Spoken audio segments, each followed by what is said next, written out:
Hello people, and today I'm going to talk about Transformers Rise of a Beast. Because why not? And because I watched it. Pretty fun. Like, it's not, there's problems with it definitely, but it's a pretty fun film with most characters having personalities. Was good because it doesn't make it feel like every character's cannon fodder for them a kill.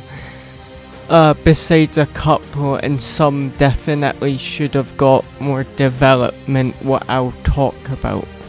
The film obviously focuses on the introduction of the Maximals, what were characters that first popped up in a TV show called Beast Wars. They're done okay though. I will say, you only really get to know two of them, and that's Optimus Primo and Air Razor, who are very good in the film. Like, they're fun, it's good that they introduced them, but characters like Rhinox and Cheetor just hardly got any screen time, and when they did, they normally aren't speaking, what kinda makes them quite boring and makes film feel less Rise of the Beast and more, oh, these characters are heroes. So anyway, let's get on with Unicron, because Unicron's the big bad of this movie. What isn't bad because they do a good job at doing the character, but I feel like they could have maybe went with a Predacon, one of the villains of the Beast Wars characters, so the film feels more, oh, this is Beast Wars and Transformers, then, oh, this is more Transformers, it's just Beast War characters are in this. Main character Noah in the film is played pretty well, with you learning about his past in the military. He's doing this to help his sick brother. Like, he's not a bad main character. Elena, who's another character in the film, is okay though. I will say she doesn't seem as interesting as Noah, as we don't really learn much about her. But Noah's dynamic with Mirage works well, and speaking of Mirage, he is played by Pete Davidson, and he actually does a good job voicing the character. He fits the energy of the character very well, and Mirage is actually just fun. I would actually like to see the character return in hopefully a sequel or something. Same with most of these characters, to just see them develop more, especially the Maximals, getting to learn more about Cheetor or the other characters. Optimus Prime in this film is sorta different than the other Primes we've seen. By fact, this is a younger Optimus Prime, and this is kinda his first time being on Earth, let's say. So he doesn't exactly trust humans, is a lot more skeptical about being on the planet, with him mostly wanting to get off it to hopefully save Cybertron. What is interesting to see, that along with him needing to go up against Scourge, a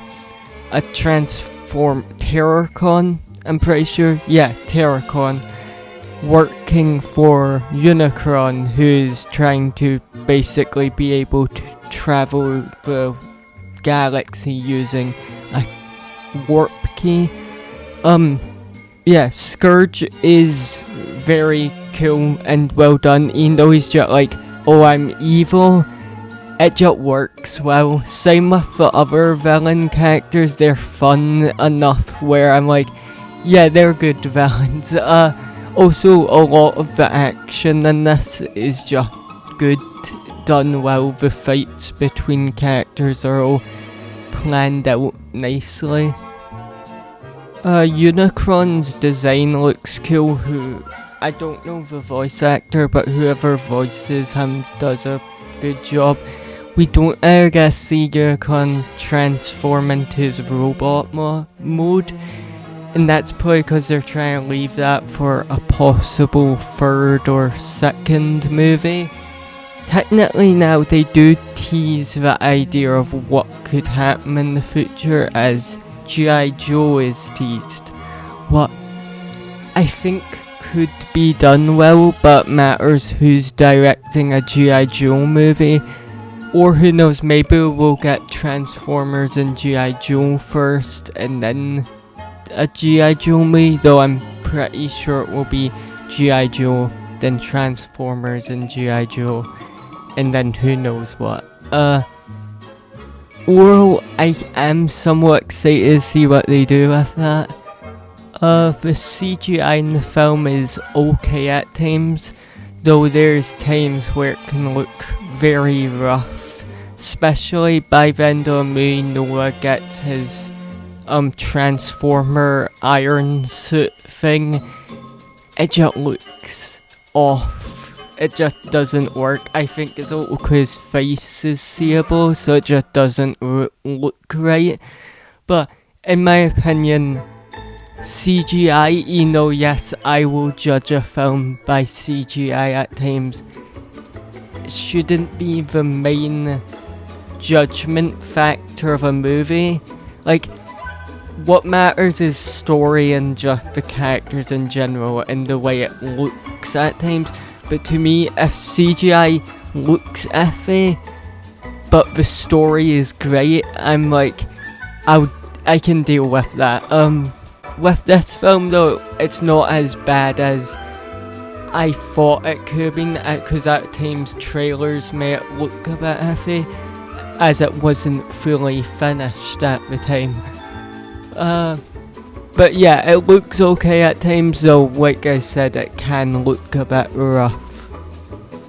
One thing they don't entirely mention is the fact the Beast War characters are technically from the future.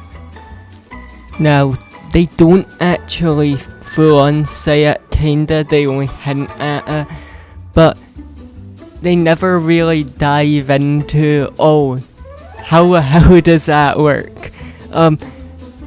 Maybe they'll try to discuss it more in another film, but I kinda doubt it. Or maybe we'll get a Beast Wars movie and that will talk about it more. What would be cool, but I also once again kinda doubt it. Bumblebee isn't really in this film because he kinda dies. He does come back, like they bring him back. What is a cool scene, they do it pretty well. But I'm also kinda okay that Bumblebee wasn't in the movie much, as it let Optimus and Mirage have more time on screen. It's just kinda cool to see a other Autobot what feels like they have gotten time.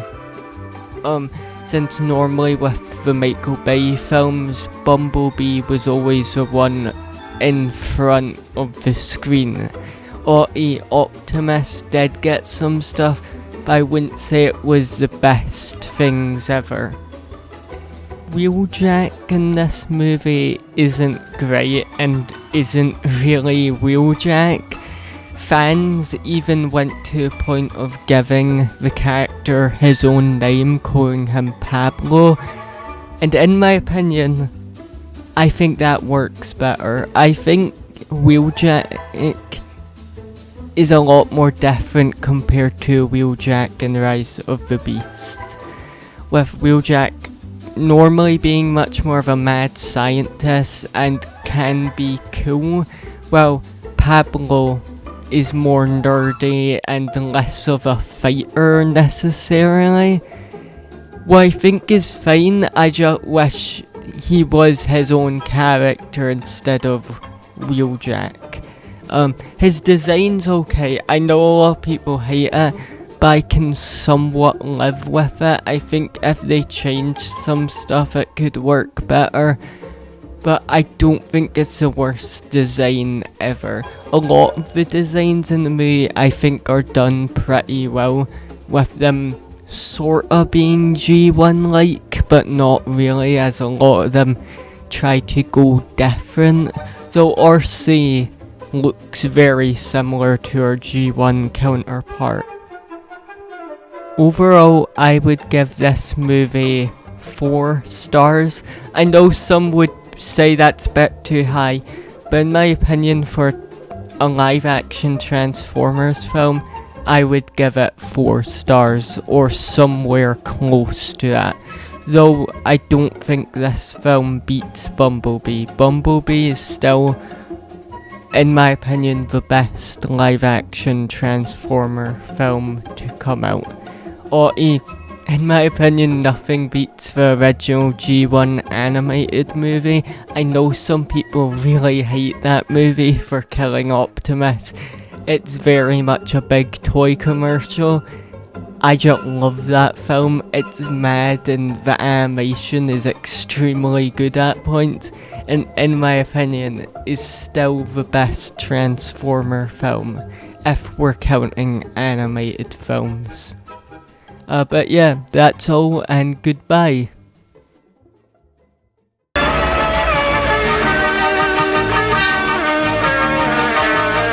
Transformers, more than meets the eye.